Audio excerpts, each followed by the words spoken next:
1487 बार्थोलोमा Diaz जो कि एक पुर्तगाली था, इसके द्वारा केप ऑफ गुड होप की खोज। Cape of good hope Africa के दक्षिणी तट पर है। ठीक है दोस्तों। नेक्स्ट 17 मई 1498 वास्को द गामा द्वारा, जो कि पुर्तगाली था, कालीकट पर पहुंचा। ये प्रथम पुर्तगाली था जो कालीकट मतलब केरल के तट पर पहुंचने वाला। ठीक है। नेक्स्ट 1502 वास्को द गामा जो पुर्तगाली है वो फिर एक बार भारत आया। दोस्तों ये जब 1498 में आके भारत से चला गया था तो 1 रुपये का सामान 60 रुपये में बेचा था। इतना मुनाफा हुआ कि ये उस लालच में दोबारा फिर भारत आता है 1502 में। आपको ध्यान रखना है। ठीक है। बहुत बड़े अपने बहुत सारे जहाज वहाज लेकर के दोबारा। अब 1503 में पुर्तगालियों ने पहला दुर्ग कोचीन में स्थापित किया था। कहाँ पर? कोचीन में। ये सब पॉइंट बहुत इंपॉर्टेंट है। पुर्तगालियों ने पहला दुर्ग कहाँ स्थापित किया था? कोचीन में। नेक्स्ट 1504 पुर्तगालियों ने दूसरा दुर्ग कुन्नूर में स्थापित किया। कहाँ पर? कुन्नूर में। जल्दी से स्क्रीनशॉट लीजिए इसका एक, फिर हम आगे बढ़ते हैं। नेक्स्ट 1505 प्रथम पुर्तगाली गवर्नर फ्रांसिस्को डी अल्मेडा भारत आया। 1509 पुर्तगाली वायसराय अल्फांसो डी अल्बुकर्क भारत आया। 1510 अल्बुकर्क ने बीजापुर के नवाब से गोवा छीना। आपको कमेंट बॉक्स में कमेंट करना है अगर पता है कि अल्बुकर्क ने किस शासक से गोवा छीना था। नेक्स्ट 1530 पुर्तगाली ने गोवा को राजधानी बनाया। ठीक है। 1536 बंगाल के शासक महमूद शाह से चटगांव में फैक्ट्री खोलने की अनुमति ले ली पुर्तगालियों ने। ठीक है। आइए आगे देखते हैं। 1600 में, तो 1600 में दोस्तों ईस्ट इंडिया कंपनी की स्थापना हुई थी। किसकी? ईस्ट इंडिया कंपनी, वही कंपनी जिनने हमें गुलाम बनाया था। 1602 में डच संयुक्त कंपनी की स्थापना हुई थी। ध्यान रखना है, क्रोनोलॉजी पूछा जाता है, कौन सी कंपनी की स्थापना कब हुई थी, मिलान करने को बार बार आता है।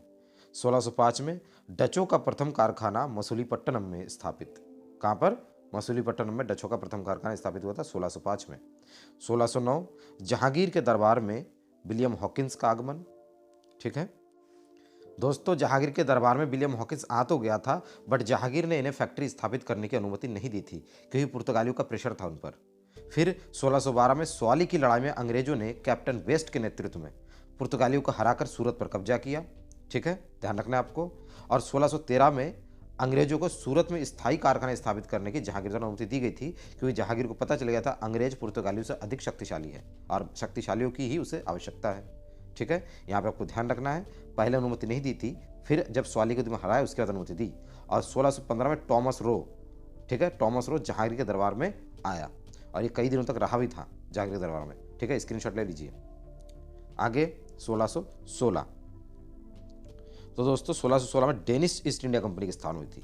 ठीक है, डेनमार्क की अपनी ईस्ट इंडिया कंपनी की स्थापना 1616 में हुई थी। 1622 अंग्रेजों द्वारा ओरमुज जल संधि पर कब्जा। ओरमुज जल संधि आपको पता होना चाहिए, ये दोस्तों फारस की खाड़ी को जोड़ता है ओमान की खाड़ी से। ध्यान रखना है किसको? फारस की खाड़ी को ओमान की खाड़ी से। ईरान और संयुक्त अरब अमीरात के बीच में है, बहुत ज़्यादा चर्चा में रहता है ये। ठीक है दोस्तों। नेक्स्ट 1633 हरिपुर ओडिशा में अंग्रेजों ने पूर्व में अपनी पहली कोठी बनाई। तो पूर्व में अंग्रेजों ने पहली कोठी बंगाल में नहीं बनाई थी, ओडिशा में बनाई थी, ध्यान रखना है आपको, और जगह का नाम था हरिपुर। नेक्स्ट 1639 अंग्रेजों ने मद्रास को प्राप्त किया। मद्रास को अंग्रेजों ने लीज पर लिया था एक जमींदार से। ठीक है, ध्यान रखना है आपको। 1639 फिर 1663 डचों ने मालाबार के सभी दुर्गों को जीतकर पुर्तगालियों को भारत से निर्णायक रूप से बाहर किया। 1667 में दोस्तों अंग्रेजों द्वारा ईस्ट इंडिया कंपनी का हेडक्वार्टर सूरत से मुंबई ट्रांसफर किया गया। स्क्रीनशॉट ले लीजिए। नेक्स्ट 1673 फ्रैंको मार्टिन जो कि एक फ्रांसीसी था ने शेर खान लोदी से पांडिचेरी प्राप्त किया। ठीक है दोस्तों, तो आज का वीडियो यही समाप्त होता है। नेक्स्ट इसके सेकंड क्लास में जल्द से जल्द मिलेंगे। तब तक के लिए चैनल को आप कीजिए सब्सक्राइब, क्योंकि ऐसी बहुत ही इंपॉर्टेंट कंटेंट मैं आपके लिए लाने वाला हूँ इस चैनल पर, जो कि आपके एग्जाम में टू द पॉइंट है। नो बकवास, इधर उसके बाद कुछ नहीं करूँगा, सीधे जो आपके एग्जाम में, प्री में, मेंस में, जहाँ पर भी आपके लिए महत्वपूर्ण होगा, मैं केवल वही कंटेंट आपके लिए लाऊंगा। तो दोस्तों को शेयर करना है और चैनल पर बने रहना है, हर एक वीडियो को पूरा देखना है। इस वीडियो को पूरा देखने के लिए आपका धन्यवाद।